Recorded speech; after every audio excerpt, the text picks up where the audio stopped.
puedes tener una probable influencia o un probable resultado de estas dos cosas que están acá.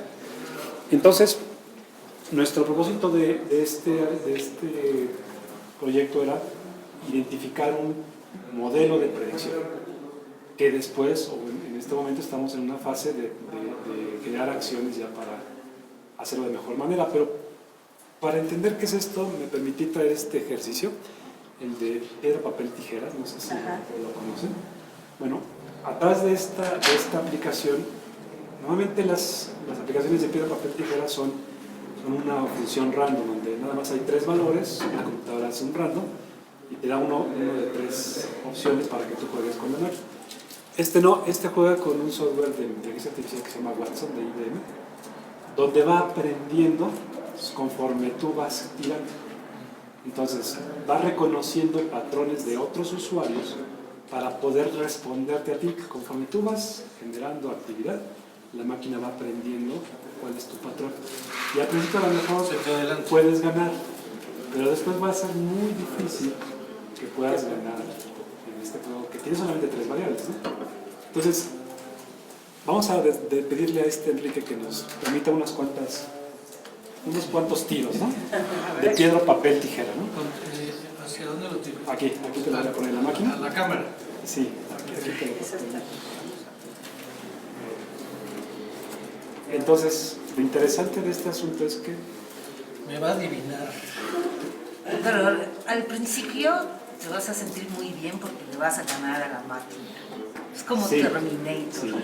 Sí, al principio no reconoce todavía tu perfil, como va pasando, va reconociendo el perfil que tienes tú y cada vez es un poquito más complejo ganarle. Pero es la idea de observar qué hace una máquina de inteligencia artificial. Va aprendiendo de nosotros. No hay un algoritmo fijo, eso es lo importante. La ruta no es fija.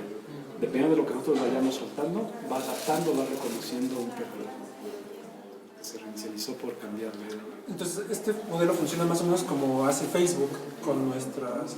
Vamos con nuestras caras. Aparte de nuestras caras, como con nuestros gustos, vamos a ponerlo así. Ajá. Sí. Incluso Google ya se está moviendo. Sí, claro, Google sigue tus gustos. Ajá, exacto. Netflix. Y YouTube también hace lo mismo y así varias plataformas. Sí, van teniendo motores inteligentes que permiten acercarle de acuerdo a sus preferencias. Ajá. Netflix lo hace. Cuando tú ves una película, Netflix los también lo hace, recomendados son. Ajá. Ahí te los mando, pero yo no te digo. Son cosas relacionadas que en función de que otros usuarios han tenido esa experiencia y han buscado esos títulos. Es una aplicación. Y ya existe entonces algo así que con base en eso a nuestros estudiantes les pudieran decir: nuestras recomendaciones para ti son: ve estos videos, Haz estos ejercicios. haz exactamente. Sigue este libro. Sí. Claro, porque si puedes predecir con esta exactitud, de acuerdo con el perfil de los estudios, o sea, de acuerdo con... Hacia allá vas, ¿no? Hacia allá vas. Comercialmente no hay. No, todavía no. No hay nada para la educación. Existen versiones para otro tipo de... Ahorita les muestro algunos ejemplos. Para otro tipo de aplicaciones, por ejemplo, mercadotecnia, un video, una noticia, un promocional, y tú quieres saber qué tipo de respuesta tienen los usuarios para mejorar el impacto que tienen esos recursos. Pero sí está evolucionando. La educación, yo creo que el problema de la educación es que como que... Inversión.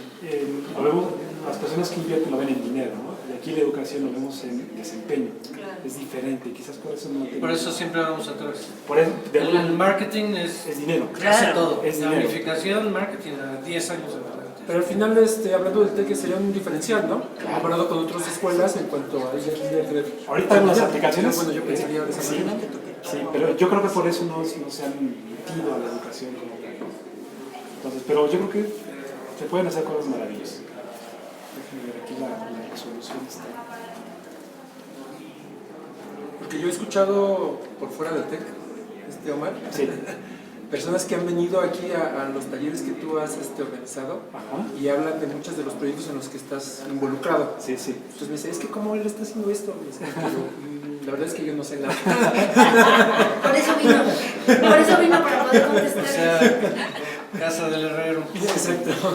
Sí pasa, Carlos, te entiendo, ¿verdad? Hasta con Maricruz, que apenas estamos trabajando en un proyecto conjunto, oye, ¿qué estás haciendo esto? Mírate, ¿por qué no hacemos esto? Pues vámonos. ¿no? Claro, o sea, porque lo que le digo a Omar, imagínate que realmente hiciéramos trabajo multidisciplinario. Sí, sobre todo que al chavo como que eso le abre mucho la visión.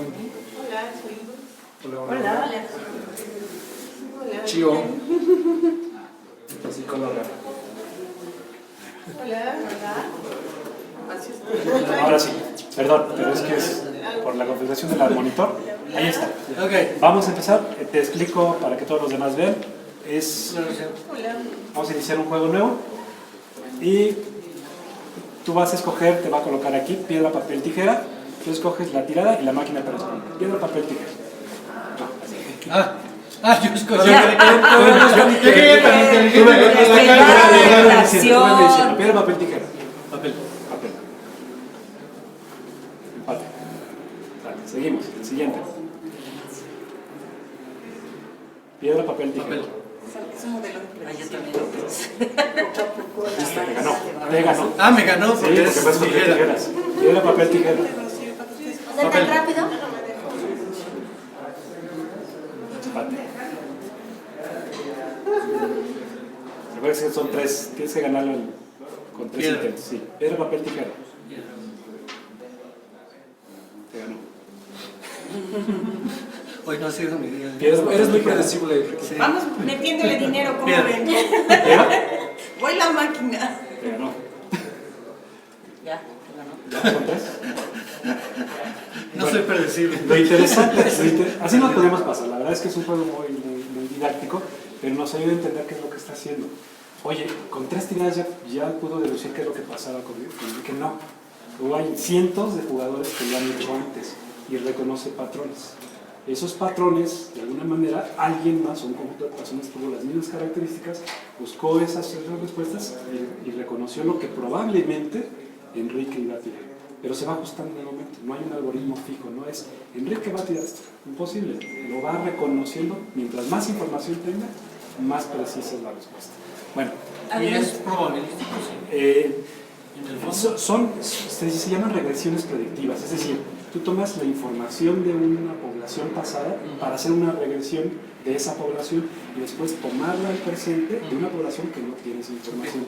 Pero en realidad son regresiones predictivas, ¿no? De la población pasada tomas esos valores como si fueran equivalentes a esta población y tratas de buscar coincidencias en esta nueva población. Okay. No sé qué tipo de inferencias podamos hacer de esto, pero me imagino que la primera jugada es importantísima, porque a partir de la primera jugada es en donde sacas, ¿no? Esa regresión de para dónde nos vamos y por lo tanto qué es más probable que ocurra. Claro, sí, definitivamente. Ahora, ¿qué pasa en el ámbito de la educación? Nosotros tenemos muchos datos, lo que pasa es que no nos damos cuenta de todos los datos que tenemos. Nada más pónganse a pensar ustedes, en nuestra bitácora de los estudiantes tenemos actividades, tareas, quizzes, exámenes, tenemos cientos, miles de datos, es decir, de una población suficientemente grande. Por ejemplo, lo que hicimos nosotros fue recolectar de la población del semestre pasado toda la información de todas las actividades, de todas las tareas, de todos los profesores, para empezar a generar ese modelo de regresión de esa población. Entonces, póngase a pensar, no es un profesor, no es una son todo un conjunto de profesores, todas las actividades que van generando en ese momento. Pero para eso necesitas como que tener cierta homogeneidad, ¿no? Sí, no. Sí, no. Si hablamos de un curso en específico. Ajá. Sí, no, sí te entiendo. Es decir, oye, yo necesito que sean cursos del mismo estándar, ¿no? Funcionará mejor cuando calibras, oye, vamos a ver qué pasa con las personas de redacción y expresión, qué pasa con la gente de matemáticas de este curso, qué pasa con los de física. Tratas de tomar esa información de estos lugares. Funciona, pero al final el modelo tiene que ser suficientemente robusto inclusive para identificar esas diferencias. Claro. Por ejemplo, aquí está el profesor Jaime. Al profesor Jaime le pedimos toda su información de sus cursos para poder calibrar el modelo de una población pasada, ¿no?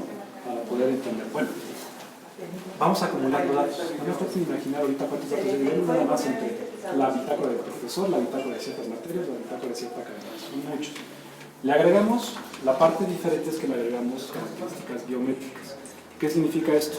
De los estudiantes lo que tratamos de hacer es, una de las las herramientas que utilizamos son estas temas de medición de frecuencias neuronales para poder, ante ciertas pruebas, identificar cuáles son sus patrones. La idea era ver si había patrones contra los alumnos de bajo desempeño, de regular desempeño y los de alto desempeño.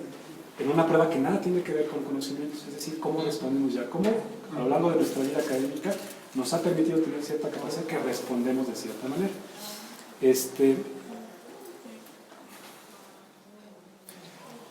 También algo que estamos haciendo es una aplicación comercial que les decía, afectiva. Tratamos de ubicar qué es lo que pasa con las características biométricas. Son más datos. Oye, ¿esto te hace más o menos inteligente? No, es información solamente de características comunes de las personas. Entonces lo que hicimos fue, ubicamos de los rostros de nuestros estudiantes características biométricas. Ustedes lo que se hace es, del rostro de una persona, se identifican los puntos que no cambian, se llaman invariantes. La ubicación de los ojos, de las cejas, de la nariz, la boca, los pómulos. Entonces, esas características permiten que nosotros tengamos información. Esta es una solución comercial que se utiliza para poder visualizar el impacto de comerciales. Entonces, esta aplicación que se llama Afectiva evalúa la reacción que tienen en tiempo real una persona al ver un video de un comercial, de un trailer de una película, etc. Y te da un índice de aceptabilidad, dónde tuvo mayor impacto, dónde tuvo menos, reconociendo solamente el aspecto físico de la persona. Bueno, de ahí nos pusimos a investigar más o menos 106 personas durante estos últimos 2 años a lo largo de diferentes semestres, a recopilar información. ¿Para qué? Para seguir alimentando el modelo. Mientras más datos, se vuelve más preciso el proceso. Entonces, de esos 106 alumnos empezamos a ver qué pasa con los de promedio alto con respecto a los de promedio bajo. Los clasificamos así. No significa que reprueben. O sea, significa que esa población, si lo estandarizas, algunos tienen un promedio, están en el primer cuartil, los últimos están en el último cuartil. Pueden o no estar reprobados, depende de las poblaciones. Por ejemplo, idiomas. Idiomas tenemos índices de reprobación bajos, pero hay alumnos con alto desempeño en esas materias o con bajos desempeños. Entonces, no significa reprobados en términos generales, ¿no? Entonces, ahí empezamos a anotar algunas características. Estas son las pruebas cognitivas, cómo les va en mate, en física, si hacen cómo les va en idiomas, si hacen actividades deportivas, si hacen actividades culturales, qué características tenían conforme los alumnos iban trabajando. Esto era, en términos de actividades culturales, que aparecen las varitas muy pequeñitas, eso como una ampliación. ¿Cómo les va a los que hacen actividades deportivas con respecto a los que no hacen? ¿Cómo les va a los que tienen actividades culturales con las que no hacen? Ese pasa bien, ¿no? Sí, por ejemplo, aquí les va un poquito mejor a los que llevan actividades culturales con respecto a los que no lo hacen. Pero en deportes al revés, los que no hacen deporte les va un poquito mejor. No, les va un poquito, hacen más deporte los que les va un poquito más abajo en sus promedios que los que no. ¿Promedios de qué? Son sus promedios de calificaciones, pero no como reprobados, sino los de no toda entiendo, la población. ¿Pero del mes o de una materia o de General, promedio de todas las general? materias. Es su promedio acumulado al semestre. Al semestre. ¿Qué fue lo que Ok. hicimos? ¿Qué fue de esos alumnos en su historial académico? Viene el promedio acumulado. Y alto y bajo son el primer cuartil y el último. Exacto.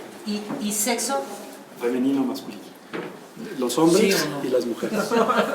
Claro, es que yo Diario. pensé estará relacionado con el aprovechamiento. Todos los días. No, A toda hora. pero curiosamente, estas son mujeres, las azules. Les va mejor a las mujeres que a los hombres. Interesante, ¿no? Bueno, y después es más consistente más adelante.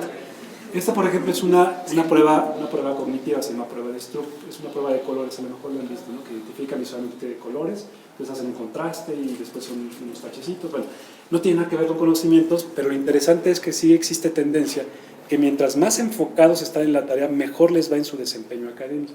Es decir, son habilidades de procesamiento de información. La gente que es más capaz de desarrollar recursos en el momento, le va mejor en la escuela que los que no.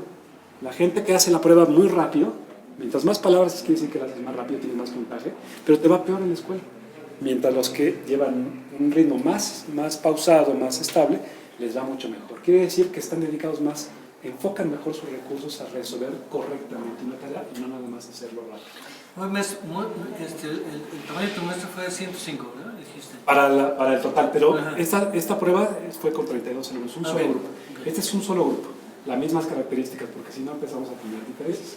¿Esos grupos son así como que selecciones al azar de toda la población? ¿O es un grupo de una materia en específico? No son al azar. Al azar. Para Ok, estas toda- cosas sí. De toda la Vamos a población. tomar una vez, después vamos a agarrar otro de por acá. Entonces fuimos colectando diferentes. Vamos a agarrarnos de Yo, capacitación. dos preguntas. Por ejemplo, con afectiva, tal vez sería un primer paso y además muy rápido, exponiendo a los estudiantes a distintos modelos de enseñanza. Y entonces afectiva te tiraría cuál modelo de enseñanza es el Más atractivo. más atractivo para, ¿no? Y poder hacer grupos y decir, este volumen de estudiantes se va con este profesor que Claro. realiza este tipo de procesos de enseñanza, Claro, ¿no? de hecho Afectiva tiene una aplicación, una aplicación gratuita. Pero no solamente cuál es el más atractivo, sino cuál es el más efectivo, ¿no? Claro, pero por eso, sí, ¿Cuál sí, funciona mejor para cada uno? así es, porque si esto es usado para mercadotecnia y le sirve para aconsejar a las grandes corporaciones, entre este y este comercial, este te va a funcionar mejor para este segmento. ¿Qué pasa si lo hacemos en la escuela? Que es de alguna manera, por ejemplo, lo que maneja Enrique en gamificación, yo lo visualizo así. Bueno, a lo mejor Enrique tiene una visión más amplia que yo, porque yo no vi un video de esa presentación, prácticas de innovación. Enrique les ofrece un abanico de opciones y el alumno decide qué tomar. Regularmente el alumno decide de acuerdo a sus intereses, de acuerdo a sus gustos. O sea, no sé si me explico, o sea, de ahí ya va aprendiendo. Entonces, yo ahí lo vería también de una forma en que, más allá de que nosotros le damos toda la opción, todas las opciones y ya el alumno se decide por Ahorita se los la paso que le el conviene más, yo es lo que Vean pienso. la pantalla, Enrique, y esta es la versión demo de Afectiva en el teléfono. Entonces aparece tu rostro con algunos puntos de referencia, que es el reconocimiento facial, y ahí te muestra tu estado. Ahí viene engagement, viene concentración, viene frustración, viene miedo, etc. Imagínate que eso lo pones al grupo, como dice Mario, ¿no? Esa es la aplicación. sí, Entonces, de alguna manera detecta, conforme va pasando el tiempo, el estado de ánimo. Hay que ser cuidadosos, porque las reacciones son a veces Engañosas. Sí, puede estar serio, pero bien estar concentrado.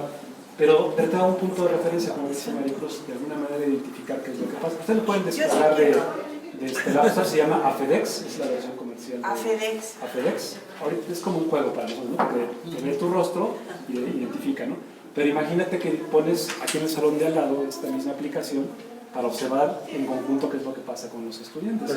Sería muy interesante. ¿Tú pensarías que estuviéramos como en una clase y se pudiera estar Un monitor ahí, ¿no? monitoreando Ese es el estado de ánimo del grupo? Ya del los alumno? aburrí, ni modo, tengo que Ajá. cambiar de estímulo, no tengo que hacer algo. Claro. Oye, ¿sabes que perdí la concentración de la gran mayoría de una población ¿Sí importante? puedes escanear grupos? Sí, claro. Bueno, esta versión no, pero ahorita ya empieza a haber desarrollos de poder escanear grupos de personas. Sí. O la otra, el que en la primera semana de clases, no sé, cuando tienes matemáticas, tienes 4 grupos, o tienes comunicación verbal, tienes 5 grupos. Esa primera semana los filtras por ahí. Y a la siguiente los encausas. Tú te vas más con este tipo de profesor, tú te vas con este, tú te vas con este, para... Sí, sería muy interesante. Oye, ¿sabes qué? ¿Prefieres esto? Que también sería la otra parte interesante. Oye, tu perfil es este y este perfil es totalmente opuesto. A lo mejor para buscar, sobre todo esta parte de cuando no eres tolerante a la frustración, estaría interesante colocar también ese tipo de contraste. No lo sé, son experimentos que hay que hacer más adelante, pero son interesantes. Bueno, estos son, por ejemplo, los resultados de las diademas. Cuando evaluamos qué es lo que pasa con el desempeño cognitivo, lo hemos llamado así porque pues, la intención es ver qué tantos recursos estás ofreciendo en el momento. ¿Qué diadema es la que tienes? Se llaman EPOC+, EPOC Plus. ¿Esa la desarrollaste aquí? No, EPOC Plus es una ¿es diadema comercial? comercial, cuesta alrededor de $350, es muy económico. Lo importante es que tú puedas desarrollar, bueno, recabar la información y procesarla, porque no hay Sí. mucho software para poder analizar. Ahí la clave es El software. Nosotros desarrollamos el software para procesar de imágenes. Entonces, esto, por ejemplo, colocamos en la parte de arriba, son diferentes frecuencias, teta, gamma, alfa, pero lo interesante es que para ver qué pasaba pusimos un niño de 8 años, un niño de 10, un adulto de 38 años, y aquí alumnos de la misma edad, en el mismo curso, un alumno de bajo desempeño, un alumno de alto desempeño y un alumno de mediano desempeño, para tratar de observar ante la misma prueba, el mismo estímulo, qué pasaba. Se visualizaron las 3 frecuencias, alfa, beta y teta. ¿Cuál fue esa de palabras? ¿Qué prueba es? Se llama prueba de Stroop. Ahorita les muestro Ah, es las guías, son colores nada más. Tú tienes que identificar sol, rojo, azul, verde, amarillo, Ok. rojo. Y después cambias por símbolos de colores, tienes que decir color. Y el último está la palabra de un color, pero coloreada de otra. Entonces tienes que decir a tu mente que te diga el color con la que está pintado. Entonces es una prueba de contraste. Entonces tus recursos cognitivos son diferentes. La verdad es que es muy interesante ver cómo responde. Bien, lo que descubrimos fue lo siguiente. Nuestro cerebro funciona en pulsos. Alguien pensaría que pensamos nosotros siempre, vas a pensar y vas a mantener el pensamiento lineal. constante. Sí, no funciona así. Funciona en pulsos. La frecuencia de cada pulso es de alrededor de 1.46 segundos. ¿Les suena familiar ese dato? ¿No? Es el tiempo de reacción que tiene una persona. 1.46. Lo que tú algo ves y tratas de reaccionar es 1.46 segundos. Entonces, es el tiempo de procesamiento de la información y tiene mucho sentido. Lo segundo, la cantidad de recursos, es decir, el tamaño del impulso es el mismo en todos los casos.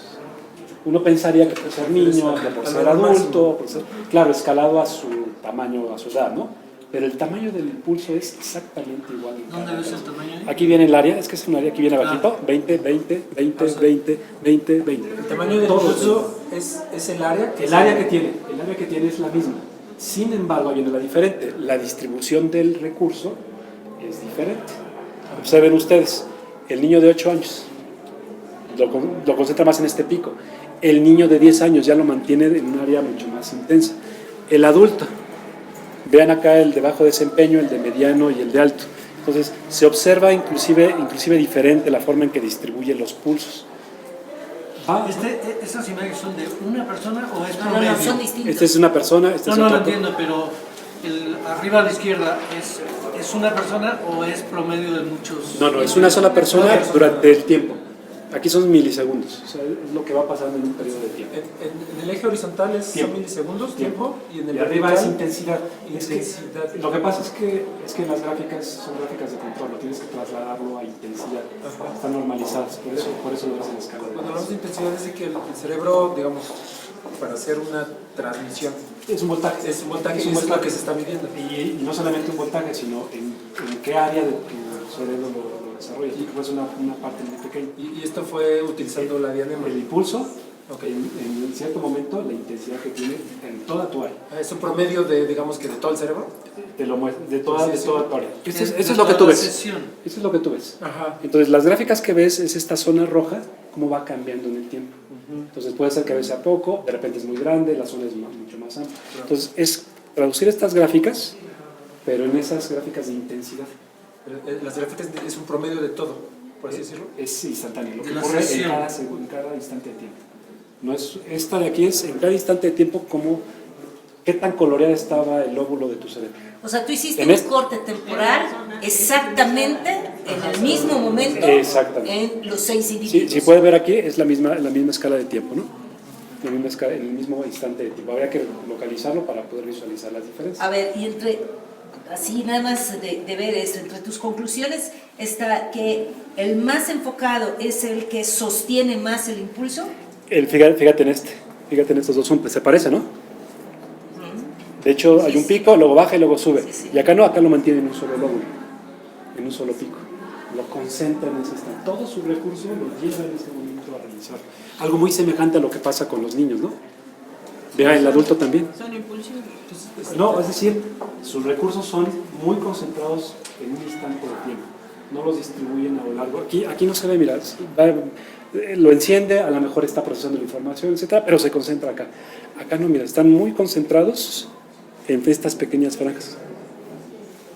¿Qué significa los sombreados? ¿Cuál es el de Los sombreados es el área, un ciclo. ¿Es el qué? Un ciclo. un ciclo de cada uno. ¿Cuál es el de alto rendimiento? El de la derecha, izquierda, derecha. Este. Ah, es el de todo redondo. Son bajo, mediano, alto. Entonces, por ejemplo, vemos que los picos son bastante similares, ¿no? Los picos se ubican más o menos en las mismas ubicaciones. Así es. Pero lo La que distribución, ¿no? nosotros tenemos que la capacidad de enfoque, la capacidad de concentración es lo que rinde. Lo que digo. Así es. Por lo tanto, toda esta perspectiva de multitask, etcétera, esto lo estaría rebatiendo. De hecho, los seres humanos somos multitask. Funcionamos en serie, no en paralelo. Sí, una Claro, manera. pero por eso, todas estas perspectivas de los millennials, la Eso es generación lo que Z, queremos. Lo que queremos decir que somos, ¿no? Trabajamos en serie. Una tarea para procesar la siguiente, te desconectas, para procesar la otra, y a lo mejor lo haces tan rápido que parece que lo haces al mismo tiempo. Ajá, Pero trabajamos en serie. Tenemos que entender que nuestro cerebro trabaja en serie. Como tú bien dices, nos enfocamos en una tarea, nos desconectamos, pasa en fracciones de segundo, pero no trabajamos en serie. ¿El sexo de las personas es? Es masculino. No, sí. Fíjate que es interesante. Hay hombre, es mujer, hombre, mujer. Pero lo probamos con varias personas, no hay realmente diferencias significativas en términos de sexo. O sea, los hombres y las mujeres en términos cognitivos tenemos las mismas cualidades. Claro, qué interesante, porque esto te diría, si logramos que nuestros estudiantes se enfoquen, vamos a tener alumnos de mejor rendimiento independientemente. Y no solamente eso, para diseño de actividades, porque luego tenemos Claro. actividades que dicen, el concepto de la habilidad va a ser esta, y al mismo tiempo estamos trabajando en esta. Y entonces eso genera desviación de recursos. Si nos logramos enfocar muy marcadamente a una habilidad, y después que terminamos pasarnos a otra, va a ser el mejor resultado que podemos obtener. Bueno, esa es la idea de esto, ¿no? Entender qué era lo que pasaba. Y por ejemplo, ¿eso tú ya lo escribiste? Ya en los artículos, ya he hecho varios artículos, sí. ¿No? En donde justamente una de tus conclusiones es que para fines educativos Tenemos esto que- te está demostrando la necesidad de la serialización, que a la hora de diseñar tus actividades enfoques a determinadas competencias. De hecho, les comparto, por ejemplo, en el departamento tenemos actividades colaborativas. Cuando abrimos actividades colaborativas a nivel profesional, lo hacemos a través de secuencias didácticas. Las secuencias didácticas se usan mucho en primaria, en secundaria, a lo mejor hasta preescolar. Uno de los cuestionamientos es, pero eso está muy fácil, eso para este tipo de alumnos no debería realizarse. Y la verdad, aun aunque uno lo considere sencillo, las personas tenemos dificultades, porque no tenemos las mismas vamos a decir, fondos académicos, y necesitamos regularlo, y esa es una buena manera de hacerlo. Primero enfocarnos a un objetivo básico, que todos conceptualicen. Olvídate de la parte operativa, vamos a conceptualizar. Ya que conceptualizas una parte operativa, Jaime que está aquí, ¿qué partes tiene una secuencia didáctica cuando lo van desarrollando los chicos? ¿Cómo empiezan? ¿Primero con qué? Con unos pequeños ejercicios para resolver mecanizaciones, y después de ahí desarrollando el problema con mayor Profundidad. profundidad. Llegas al final y ves qué conclusiones tienes de esto, de eso. Primero haces una parte de exploración, no tienes nada no buscas nada formal, pero empiezas a jugar con la cosa. Después te metes una parte ya semi-operativa y luego ya no llevas una parte operativa, pero vas separando los momentos. De lo contrario, tienes desviación de recursos si no enfocas a la tarea correctamente. Bueno, son cosas que en la práctica se van llevando a cabo. Que de hecho una de las iniciaciones podría ser la parte visual, ¿no? O sea, trabajar como ¿Igual? la parte visual de un concepto, por ejemplo, en matemáticas, mi idea, al menos en prepa, es empezar ahí. O sea, Sin hacer cálculos. sin hacer cálculos, ni enseñarles la fórmula, nada. O sea, primero estimula la parte visual, que la mayoría de los chavos está en ese nivel. Tiene eso más. Y ya que está estimulado el concepto visualmente, entonces sí, ya les metes fórmulas, ya les metes procesos, ya les metes otro Pero una nivel. vez que tienes una base. Exactamente, ya que tienes esa base. Sí funciona, la verdad es que sí funciona, no te desesperes, porque no todos lo logran al mismo tiempo. Claro. Tienes que ser muy constante y frecuente en el estímulo. Bueno, esa fue la parte de la respuesta cognitiva cerebral, y después lo que hicimos fue medir la respuesta biométrica de alumnos con unos monitores de actividad física. ¿Qué era lo que hicimos? Les pedimos a los alumnos que durante más o menos un mes se pusieran un monitor de actividad física y monitorear todo: ritmo cardíaco, sueño, alimento, hidratación, calidad del sueño, estados REM, rápida y móvil cuando estás durmiendo. los seres humanos tenemos episodios donde nuestra actividad cerebral otra vez se dispara aunque estamos en estado semi-inconsciente. Entonces era monitorear y ver si había patrones otra vez con los alumnos de alto, bajo, medio desempeño. Por ejemplo, estas son las gráficas de un alumno de alto desempeño. Lo de aquí arriba es su actividad física, las calorías que está consumiendo, y arriba es si en algún momento dado tuvo ingesta calórica, tomó algún alimento. Entonces la pulsera detectó en un día común 3 ingestas durante el día, ¿no? Bastante irregular.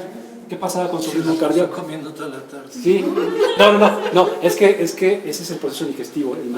El monitor se enciende y entonces lo que hace es ver cómo lo vas tú asimilando durante. No es instantáneo, dura 2-3 horas ese proceso, por eso ves los números, pero al menos detectó 3 momentos. Este es su ritmo cardíaco. Su ritmo cardíaco durante un día equivalente al otro alumno que vamos a ver. Era semana de exámenes, entonces se podrán imaginar qué era lo que pasa cuando están en exámenes. Entonces, este es el sueño, alrededor de 60, 59 latidos por segundo, que es más o menos de lo que andamos.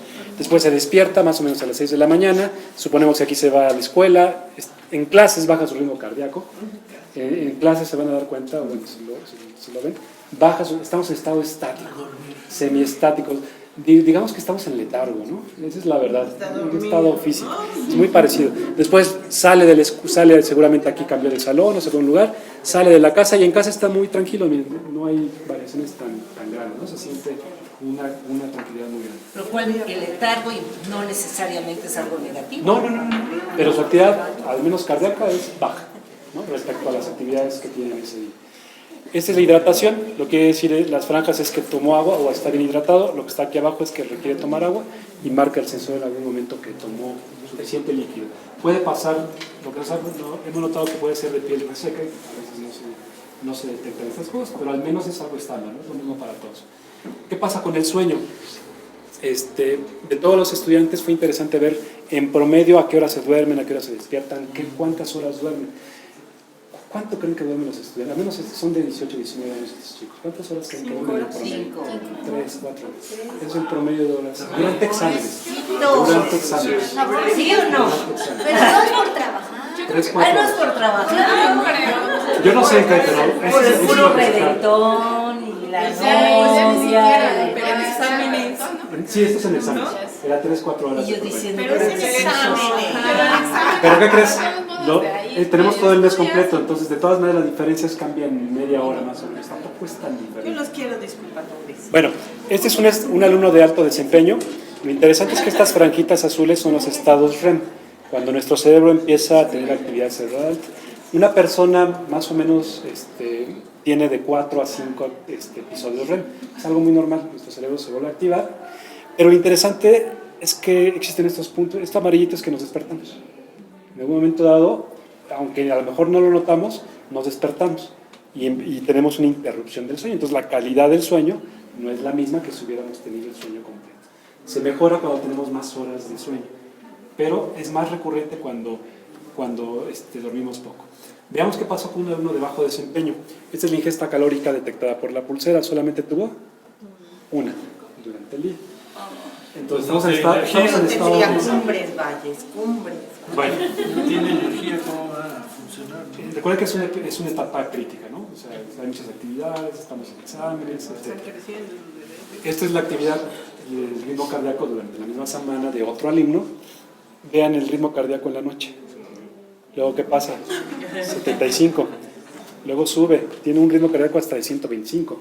La verdad es que Eso tiene que ver es muy alto, ¿no? Claro, es casi como si estuvieras caminando. Algo interesante, el alumno es deportista, entonces es muy probable que en estas franjas tenga actividad física, ¿no? Y era una persona grande, el tamaño era una persona bastante grande. Entonces sí tiene relación, sin embargo, nunca se estabiliza. Lo interesante es que la frecuencia cardíaca durante el día, como en el alto desempeño, ya había mesetas, ¿no? En ciertos momentos se estabilizaba y podía energéticamente mejora su capacidad de asimilación de recursos. Entonces aquí no, siempre está con esos picos altos, bajos, altos, bajos. En términos de hidratación, sí se hidrata. El detalle es que tomó agua a las 2 de la mañana, tomó agua a las 4 de la mañana, tomó agua a las 8 de la mañana. Entonces, quiero pensar que se la pasó despierto durante la noche para el examen, y es muy frecuente, ¿no? Se fue al baño. ¿Sí? Pues sí. Probablemente. Pero son características. Ahora, no se olviden que estamos haciendo, reconociendo patrones. tomando mucha información. ¿De cuántos? De la mayor cantidad de datos ¿Con posibles. qué gadget? Estas pulseras se llaman Gobi Health, cuestan alrededor de $150, pero son muy interesantes porque es la única que te permite monitorear hidratación y consumo calórico. Todas las demás, pues ritmo cardíaco, pasos, distancia, etcétera, lo pueden hacer, es la única que puede hacer eso. Por eso nos interesó comprarlas.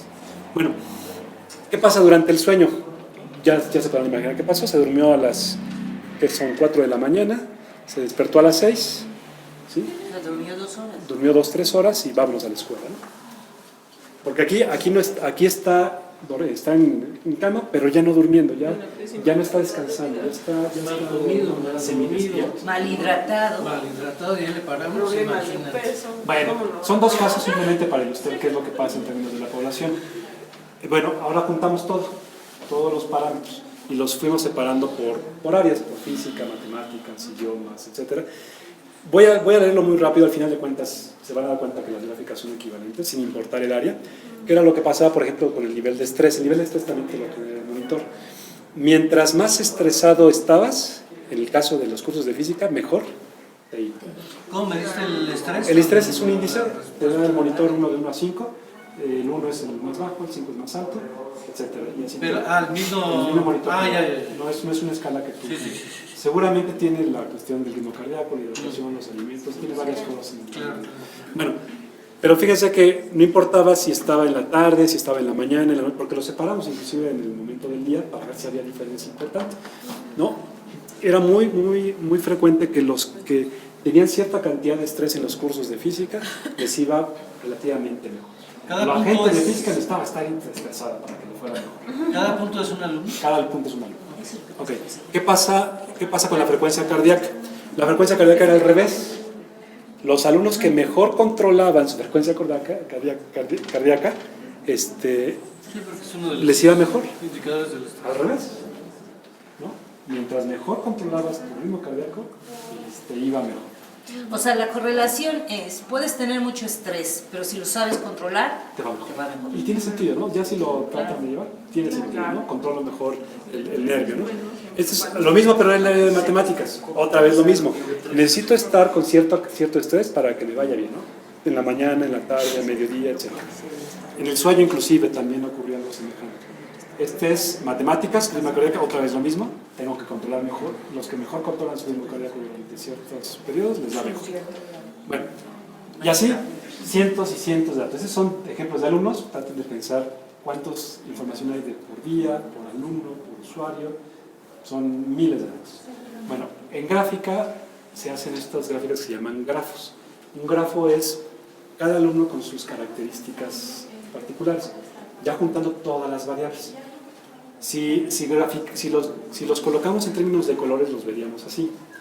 La ventaja es que ya los tenemos coloreados en términos de ciertas características. Entonces, cada población de esos puntitos, aunque están en diferentes lugares, tiene características comunes. O sea, los colores están agrupándolos. Ya empezamos a agruparlos. Acá nada más está la población, ¿no? Aquí ya empezamos a identificar qué es lo que ocurre con cada población. Ese color, aunque están en diferentes lugares, hay características semejantes entre cada uno de ellos. Bueno, ¿qué es lo que hicimos? Y ahora viene la parte de inteligencia artificial. Se genera un algoritmo que se llaman árboles de decisión. Los árboles de decisión, en este caso, tú vas indicando cuáles son las variables. Por ejemplo, hombre, mujer, ¿no? Puedes empezar por ahí. Luego, abajo el siguiente árbol. Promedio alto, promedio bajo. El siguiente árbol. Vas colocando características. El siguiente árbol va a ser, no sé, estrés, comer, no comer, etc. En nuestros árboles hicimos un árbol de decisión de una profundidad de 60 factores. O sea, es demasiado. Traten de imaginar estar buscando o identificando la mejor ruta para identificar a ese usuario. Se generan funciones probabilísticas, es decir, cuál es la mejor probabilidad de que caiga en cierta población, pero de la población que estás estudiando. Y se entrena una red, o sea, vas generando un patrón en función de la población que tú estudias. Bueno, ya que hiciste eso, ese algoritmo tú le indicas en cuántas poblaciones lo quieres separar. Nosotros lo separamos en 14. 14 no quiere decir que sean muy buenos, no. Son 14 poblaciones con ciertas características. Pueden estar combinadas calificaciones, pueden estar combinadas que duermen, etc. Características biométricas del rostro, etc. Están todos los parámetros simultáneamente. Bueno, Pero esas categorías te los dio los datos. sí, O tú a priori. No, Tú agrupas. no. Bueno, hay dos formas de hacerlo, se llaman árboles asistidos o árboles independientes. Los asistidos tú lo defines, dices, yo quiero que se agrupen así las poblaciones. Preferimos no hacerlo así porque si no colocamos nosotros un sesgo al modelo. Preferimos que mejor, queremos que los agrupes en tantas categorías. ¿Cuáles? No lo sé. Es una característica del modelo porque lo hace la máquina, no lo hacemos nosotros. Nosotros no sabemos cuál es el modelo. En otro proceso quizás valdrá la pena identificarlo. Pero se separaron en 14 diferentes grupos, incluyendo hay grupos que no se pudieron clasificar, alumnos que no caen en ninguna. No, en general no es suficiente la información para clasificarlos en algunos de estos grupos. También hay algunos de esas características. Bueno, ¿y para qué queríamos eso? Que lo queríamos para que los estudiantes, si tú sabes cuál va a ser su modelo de oye, este alumno con estas características va a obtener esta nota o va a tener estas dificultades, pues puedas tú dirigirlo con la mejor ruta de aprendizaje. La ruta se puede hacer en tiempo real, es decir, aquí el alumno revisa qué es lo que pasa, fallé en esto, pues tengo que irme o para acá o para acá, y vas corrigiendo en tiempo real. Es una forma de hacer aprendizaje adaptativo. Este modelo es diferente, tú sabes el resultado final, y lo que vas a hacer es diseñar la ruta óptima para que el alumno llegue con ese perfil al mejor desempeño de ese curso. Es diferente el enfoque. Aquí la idea es predecir el desempeño final y entonces ofrecerle al alumno la mejor ruta para poder utilizarlo. ¿Qué vamos a hacer este semestre? Con Jaime y algunos profesores, les vamos a dar a los alumnos la lista del modelo de predicción de su grupo. Ahorita les explico cómo que lo va a pasar. Y vamos a seleccionar ciertos alumnos para empezar a trabajar con ciertas características de esos grupos. Bueno, en el semestre pasado, ¿qué hicimos? Identificamos al azar algunos grupos, hicimos ya la corrida del modelo predictivo y tratamos de hacer una primera aproximación, ver en ese momento cuál iba a ser la calificación final de esos estudiantes. La grafiquita que está en naranja fuerte es la calificación real, la que está en clarito es el modelo de predicción de una población que tuvimos en la vez pasada, sin informarle al profesor que íbamos a hacer el estudio, porque si no empieza a tener injerencia en el modelo de pronóstico. Entonces el resultado fue muy alentador. Lo hicimos con un grupo, salió así, dijimos, algo está mal porque está demasiado bien. Tomamos otro grupo, volvió a salir bastante aceptable, lo volvimos a hacer con otro, lo hicimos con 6 grupos diferentes.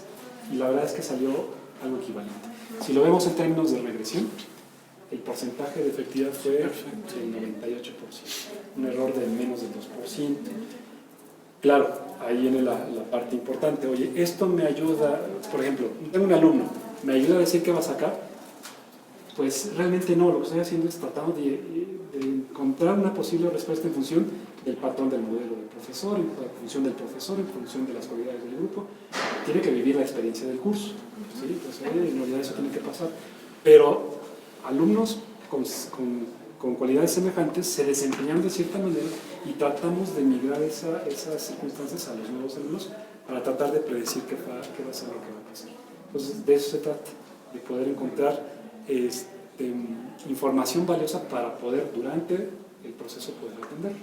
Ahorita con Maricruz lo que vamos a hacer es aplicar esto mismo, en lugar de ser física y matemáticas, en procesos de pensamiento crítico. Exactamente lo mismo. En lugar de hacer la prueba de estudio, vamos a hacer pensamiento crítico. Vamos a evaluar a esos alumnos de negocios, o en general, ¿no? Ingeniería de negocios, prepa, secundaria, y tratar de generar un modelo de predicción para ver por qué están fallando. ¿Cuál es nuestra hipótesis? Puede ser que encontremos que es el modelo, ¿no?, de enseñanza de estabilidad. Puede ser también las características que tienen los estudiantes. Decía Maricruz, la parte socioeconómica, la parte familiar, la parte social. ¿Quién sabe? A lo mejor nos llevamos sorpresa. Pero lo importante es empezar a encontrar factores. Y es que son habilidades muy complicadas. Como no es sencillo llevarlo a una parte operativa, no puedes tener factores muy claros para identificar la problemática. Es que, por ejemplo, nos parece bien interesante el experimentar y decir, una prueba similar que mide el desarrollo del pensamiento crítico, aplicarlo a primero de prepa y a tercero de prepa, o a primero de secundaria y a tercero de secundaria. ¿Qué pasa si el nivel es semejante? Es decir, que no logramos desarrollar, nos quedamos nada más en los niveles básicos de pensamiento crítico. Porque decimos, ¿cómo? Si tiene libros en su casa, va a una escuela buenísima y no sé cuánto, es apático ciudadanamente, o no entendió las consecuencias de sus actos, o no sé cuánto. Pues ¿cómo? Pues que en realidad nada más desde la enseñanza únicamente nos hemos quedado en cierto nivel, en niveles de reconocimiento, en niveles de identificación, en niveles de memorización, en niveles, en patrones predecibles, y quizás no vamos más allá. Entonces no sé, a ver qué nos vamos a encontrar. Una conclusión importante lo acaba de decir María Cruz. Yo creo que en este momento de la enseñanza, los patrones de conducta, los patrones de actuar de una persona son más fijos, como que no cambian de persona a persona, más estándar, diría yo. Por eso a lo mejor el modelo funciona. Cuando lo hagamos en niños de primaria, de secundaria, mi expectativa es que no sea tan eficiente, porque el alumno cambia mucho en conductas, en personalidades, pero en estas edades de 18 a 21 años, los patrones de la forma en que actúan, lo que nos dice ahí, es que son muy predecibles. Esa es una conclusión muy interesante. Por lo tanto, la importancia de la educación elemental. Claro. ¿No? Dices que ya has publicado algunos resultados, ¿no? Sí, te los comparto los artículos para que lo puedas ver. Sí, con gusto. Ahorita lo busco y te lo mando. Muchas gracias. Sí. Muy bien, pues alguna pregunta. No, está interesantísimo. O sea, Entusiasmadísimos. total. Yo sí tengo, una pregunta. ¿Y cuándo vamos a empezar a tenerte aquí, a que empecemos los profesores interesados? Es decir, supongo que a lo mejor podríamos comprar material, empezar a hacerlo, replicar lo que tú haces, no solamente en ciencia, sino Maricruz está muy interesada. El diario me dice, ¿cuándo me vas a comprar los juguetes de Omar? Les digo, no, Los gadgets. no, creo que ustedes estaban incluso con esto de un laboratorio de neurociencia, ¿no? Nomás que los libere la aduana, pero si tiene 150,000 pesos libres. Pero lo suyo es muy específico, pero sin embargo yo creo que esto podríamos pensar en cómo hacerle para que no sea solo tu charla, Omar, cómo podemos bajarlo para más profesores, cómo podemos comprar el equipo que sea indispensable para ir comenzando, etc. Es que yo, por ejemplo, pienso, imagínate que, ya probó esto Omar, corramos esto en determinados grupos de negocios y por lo menos para ciertas tomas de decisión. La predicción es esta. ¿Qué vamos a hacer con esta predicción? La predicción es que estos estudiantes que me están llegando, si no hacemos algo, Van a caer con nosotros. Es cierto, ¿no? Y tiene mucha razón Rocío, porque quien cae con Rocío es porque ya tiene un problema. ¿Cómo anticipar ese problema? No tenemos problema porque tenemos trampa. Sí. Pero luego me mandan cada fenómeno. Pues yo creo que es como María, empezar poco a poco y hacerlo. Todavía falta mucho, la verdad. Nos gusta lo que está pasando, pero creemos que todavía falta más procesos, más revisiones. Estar seguro que no es un artefacto, porque también luego puede ocurrir eso. En este momento, con lo que vamos a hacer, nos va a ayudar todavía un poquito más. Y el siguiente paso sería, como ustedes dicen, ya vamos a probar en análisis y expresión verbal, o en comunicación, etc. Los maestros cuando van a café de innovación. Pero aún partes individuales de esto ya se pueden hacer. O sea, diseño de secuencias, trabajo de con los estudiantes, ya se pueden empezar a operar. Saber que existe, que así funcionamos para poder llevarlo a nuestros diseños de actividades. Y eso ya se puede empezar a trabajar. ¿Qué es eso? Simplemente nosotros tenemos ¿cuántos grupos?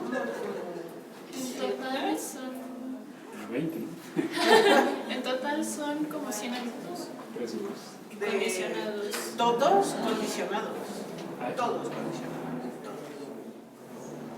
Todos con problemas de calificación.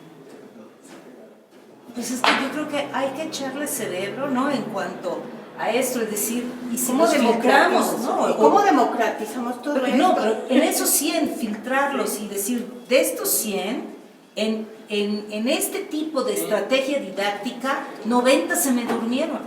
¿Por qué no Y siguen hay yendo una con variable estos integrada profesores? que mida motivación? Y el problema no es Sí, el se puede- profesor, se puede sino es el acordar, ¿no? estilo de aprendizaje. En el momento, Porque es lo ¿no? que Si me tratamos gusta, de no me decirte, gusta, porque si estoy nosotros dispuesto. decimos, bueno, no Bueno, podemos te hacer platico cambiar al ahorita. profesor, tú tienes que Ahorita cambiar, vamos a ¿no? lo que Pero de sea. repente al niño enseñarle a conocerse, a que lo ven, sí, yo soy así, entonces tengo que aprender así.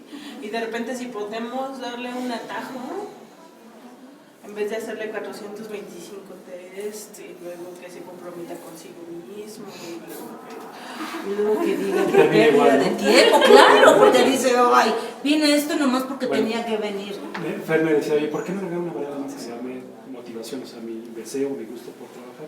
Fíjate que empezamos, Fer, no con esto, empezamos con modelos de inteligencias múltiples, ¿lo habían escuchado? De Eduardo. En realidad sí empezamos nosotros porque pensábamos bajo esa teoría, y tienes razón en cierto punto, dice, todas las personas son capaces en ciertas áreas de desarrollo. Todos tenemos las mismas cualidades. Bajo ese supuesto empezamos a hacer eso. Aplicamos test de inteligencias múltiples para poder identificar nuevamente patrones y ver si había factores o motivantes que nos permitían identificar si los que tienen habilidad espacial, verbal, matemática, musical, religiosa, natural, etc., eran, ¿qué características tenían para los de alto desempeño de arriba? Y el resultado fue, no hay ninguna correlación. No existe ninguna correlación. No, o sea, funciona para algunos, funciona para otros. No puedes generar un modelo estadísticamente sustentable con esos parámetros. Porque está bien el supuesto. Todos tenemos las mismas cualidades. Que se desarrollen de diferente manera es distinto, pero es congruente. Entonces, fracasamos en ese aspecto. Lo podemos agregar en este indicador porque es parte de las variables. Y agregar, oye, me interesa saber qué es lo que pasa. Y ahí sí yo creo que vamos a tener más información y más correlación. Los que están dispuestos a luchar, a trabajar, a esforzarse, es muy probable que sean los que mejor les va. No necesariamente calificaciones, hay que separarlo. Estamos muy sesgados en términos de eficiencia académica. Es decir, que cumplen la meta. Yo creo que tenemos que separar entre alumnos que cumplen la meta y los que fracasan no terminando la meta. Y ahí sí vamos a notar diferencias importantes. Yo creo que la parte numérica tiene que empezar a cambiarse. Tiene que empezar a... Les comparto algo que salió de aquí. Cuando estábamos haciendo nuestro modelo de trabajo, el error es una parte importante en el aprendizaje. Cuando un alumno hace una tarea y le sale mal, o si tiene 5 de 10, etc., ¿qué es lo que pasa con la tarea? Ahí se queda. Normalmente terminamos con esto. Nuestra idea en el departamento con esta idea es, no, dale chance otra vez de hacerlo. Quizás con otro tipo de opciones o quizás con otra pregunta, pero que vuelva a revisar sus ideas para tratar de, primero, ayudarlo a que lo corrija y lo pueda retrabajar. Entonces tenemos un modelo más gradual. Ellos pueden hacer 3 veces la tarea con diferentes reactivos, pero lo pueden hacer todos. Lo mismo en los exámenes semanales. Y entonces le permites al estudiante aprender de sus errores. Si primero te equivocas, qué bueno, porque vas a ver en todo lo que no es trabajado. Y el segundo te tiene que ir un poco mejor si estás corrigiendo las cosas, etc. Entonces esa parte del error tenemos que empezar a transformar. Equivocarse es bueno. Sí, exacto. Siempre y cuando tomes acciones para poder corregir. Sí, la parte de... Ahora, ¿quiénes son? Les platico algo. Es que todos los casos que nos han pasado, ¿verdad? ¿Quiénes son los principales personas que no desean que eso ocurra? Los profesores. Porque es si más no todos trabajo. pasan. No, ¿Qué? porque es más trabajo. Es que, ¿cómo me aseguras que el alumno, con tantos intentos, Realmente aprende. realmente aprende? Bueno, estoy replicando Pero Lo que ya oigo, digo, lo que oigo. es muy razonable. Otra cosa, por ejemplo, los reactivos. En matemáticas y en física normalmente son problemas, ¿cómo le llamamos? Que tienen respuestas únicas. Unívocas. Exacto. Sí, pero que es buscas. Cerradas. Esta es la ecuación, cerradas, pero se llama... Exactas. Sí, la respuesta es única y tiene que estar dentro de las opciones. Ok. Desde hace un año colocamos una opción que es ninguna de las anteriores. No saben qué revolución, hermanos. Bueno, porque didácticamente te dicen, esa está proscrita.